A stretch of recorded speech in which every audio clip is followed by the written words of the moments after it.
Welcome to this week's episode of Inside the Charge. I'm Maddy Glab. This week, we have tight end Dawson Knox joining us. It's a really fun episode. If you can believe it, Dawson is in his 7th NFL season. He talks about how being in year 7 has changed his approach to the game and how he's really taken on a bigger leadership role, what that looks like to him and why he loves helping out the younger tight ends and younger players on this roster. We also dive into the personalities in the tight end room because there are some great ones. Dalton Kincaid is the funniest guy, and we hear all about why Kincaid is so funny. Dawson also gives us a lesson on the art of spiking a football. It's something we've seen a lot in the end zone when the Bills score touchdowns, so we get to hear who's the best at it and maybe who needs a little bit of help. Dawson also dives into the tight end room in terms of their blocking ability, why they've been so good at it this season, what Jackson Hawes has done for the room and why he is such a good blocker. Dawson also gets into how his family is growing this year and a lot more. Enjoy the episode.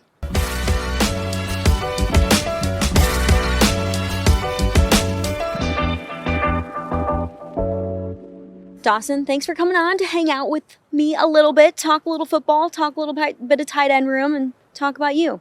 Of course. Well, thanks for having me. Yes, you're in your 7th season. When I say that, what comes to mind? How time flies. Feels like rookie year was just a matter of months ago. Yeah. But the saying's true. Time flies when you're having fun. And looking back on all the memories, it's crazy just how much time I have spent here. And but I hope it's just, not even close to the end yet. Yeah. I want it to keep going. I love that. Time flies when you're having fun. What's been the most fun? I mean, you're talking about on the field? Anywhere you want to take it. Man, just all the memories and that stadium, scoring touchdowns, winning games, the shout song, Mr. Brightside. I mean, it's hard to pinpoint one memory. One that'll always stand out is my first touchdown, rookie season. Blacked out, don't even remember much of what happened. But and then big playoff wins at home, and there's just nothing like our fans. So I think big wins at home, especially under the lights, memories I'll cherish forever. Yeah, that makes a lot of sense. How are you changing your focus now that you're in your 7th NFL season? I think now that I feel comfortable with the playbook and kind of just how a routine works on a week-to-week basis, I think it's easier for me to help some of the younger guys because now that it's kind of second nature for me to have my routine, I know where I need to be, when I need to be there, and things that work for me, and whether it's the training room, weight room, or my rest habits at home. I think being able to pour into some of the younger guys and check up on them, because I know the rookie wall's happening and it'll keep happening. But just kind of being able to give that energy out to especially the younger guys on the team has been where I kind of feel a little bit of my focus shifting a little bit. Josh Allen has given you shout outs before for your leadership inside that locker room. You spoke about leading some of the younger players. Where does that leadership come from for you? I think I know the effect it had on me when I was a rookie and second, third year player from guys like Lee Smith, Tyler Croft in the tight end room, and just some of those vets that had such an incredible just feel for the locker room and knowing how to help guys out. Like, I mean, Jordan Poyer still here, Micah Hyde, guys like that kind of brought me along with them and kind of showed me the way to do things. Those are things that I'll remember forever. And I think it's important to remember that you didn't get here by yourself. People helped you along the way. So now it's kind of fun to be able to do some of that helping instead of needing the help at this point. When it comes to doing that helping, what is the way that you lead most? Is that by using your voice? Is that by example? I think by example is a big thing for me. Just doing the right thing, being here early, leaving late, doing the little things right. But I also love being able to, get a one-on-one conversation with somebody that whether they might be struggling or whether everything seems great, and I know they might be going through something on the side, or a guy that just had an injury. I enjoy those personal one-to-one conversations, just checking in, not even necessarily about football or the playbook, but just making sure guys are in the right headspace, making sure they're doing all right. That went a long way for me when I was younger, so I think it comes a little more natural for me to be able to do that for other people. You mentioned all the special memories in your 7 seasons here so far. One of those is Mr. Brightside. What's the best part when that song blasts through Highmark Stadium and fans lose their ever-loving minds? It just gives me chills every time, and I hope it's a tradition that goes on forever. When I'm long gone from the team, I hope it keeps going, but when you hear those first few notes and you hear the roar of the crowd just get hyped up and everyone starts singing the words at the same time, just electric energy. And that'll be stuff that those will be memories that I cherish forever. Is there something you have to do every time that song begins? Got to be standing up. Yeah. I mean, it's impossible to sit down while you're hearing that going, but I got to sing the words. Mm-hmm.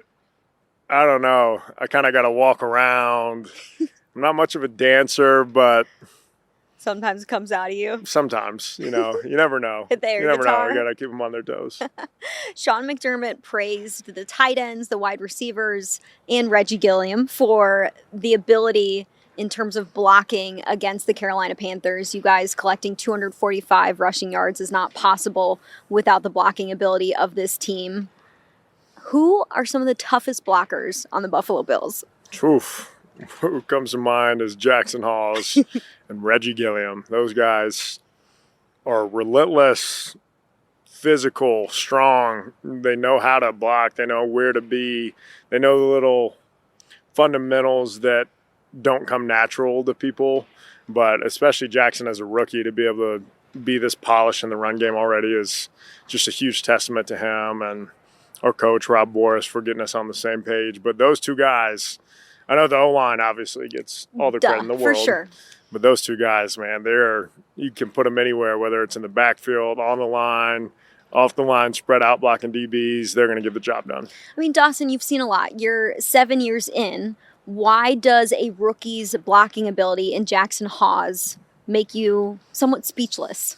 Yeah, because you just don't see it that often, because the college game is so much different than the NFL game. And it's very rare to have a tight end that comes out of college being able to block that well. And I mean, based on what I've seen, he's the best blocking rookie that I've ever seen come in the NFL. So, and it's not like he's, 295 pounds. Right. It's not like he's almost a left tackle. He's a 250-pound tight end that can also run routes and catch the ball. So that dynamic ability to be able to do both is something that's really awesome, and it's really fun to watch him. Where does Jackson Hawes' strength lie most?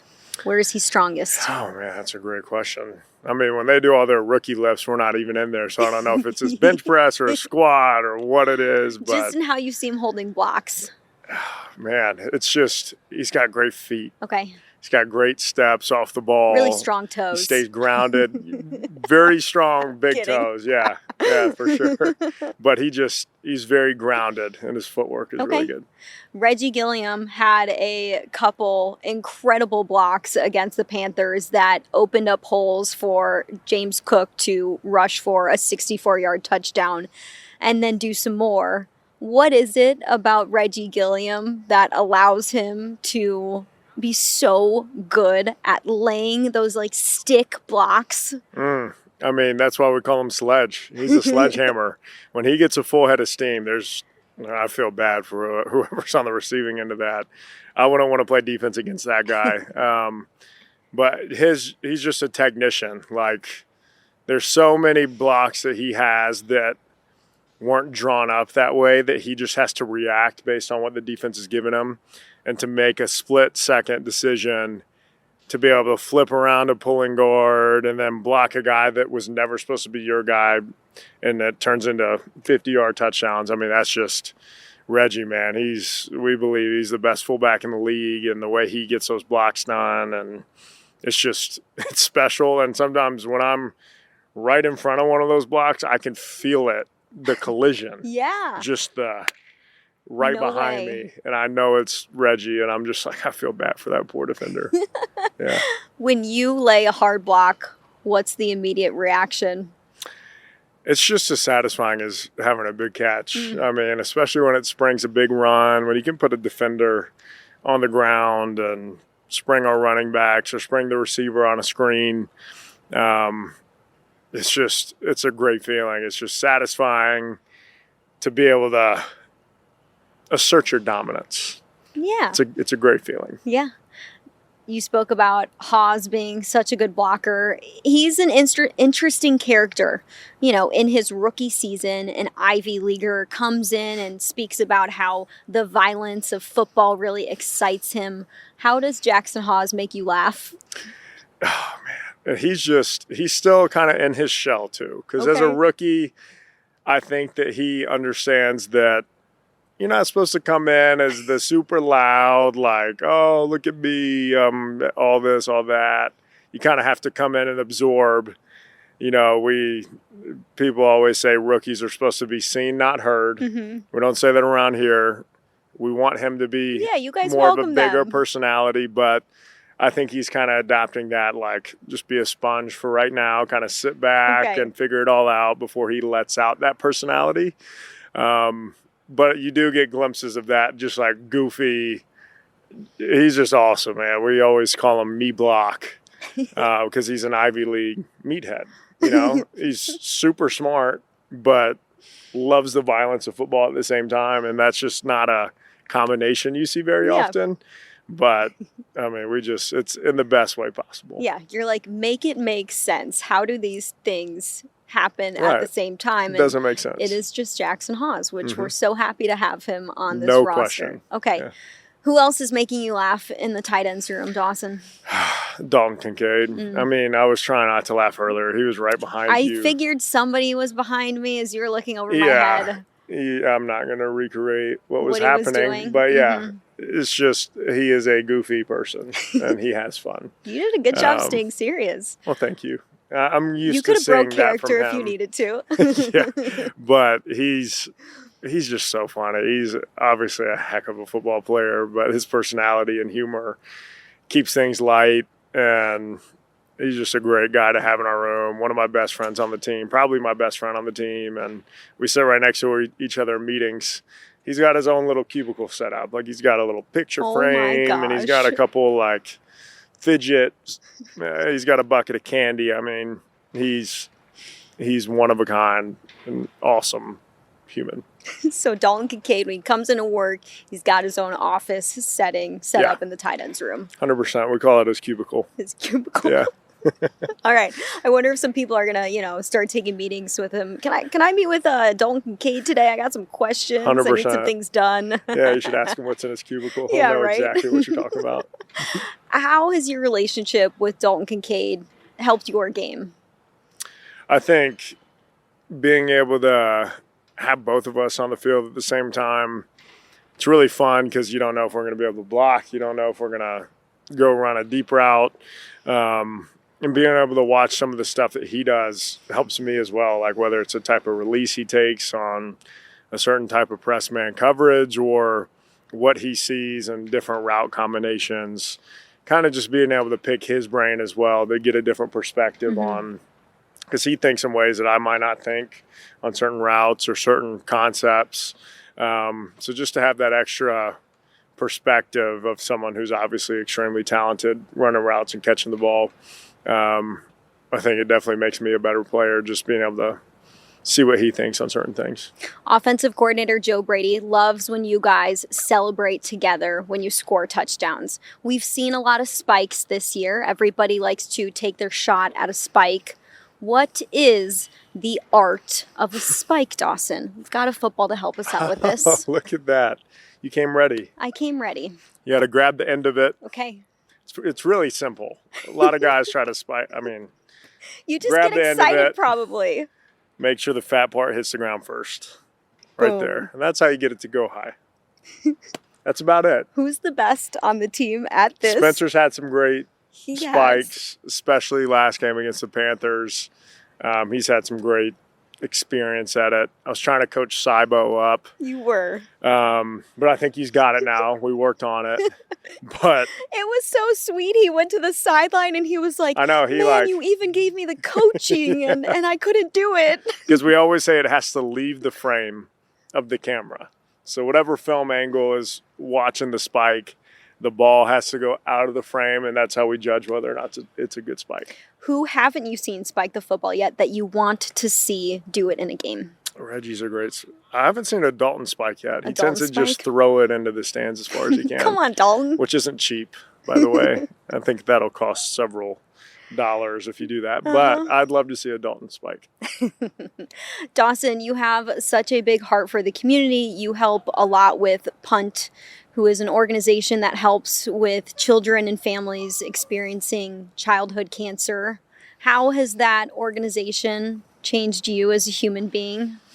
Yeah, P.U.N.T, the Pediatric Cancer Collaborative. I got involved with them my rookie year, and Gwen Misiak, her whole team, the work that they do day in, day out, helping families that have kids with cancer, whether it's paying for meals or a parking ticket or being able to park at the hospital, electric bills, like being able to help these families that are dealing with one of life's hardest challenges, to be able to take something off their plate is something that I just admire so much, because it's, I can come in, maybe once every now and then and go to the hospital, see the kids and help out with the fundraiser, but they're doing the work every single day. So to be able to see their generosity and their diligence and how they just go to work every day for these families, it's really inspiring. So I think being able to work for something that's bigger than yourself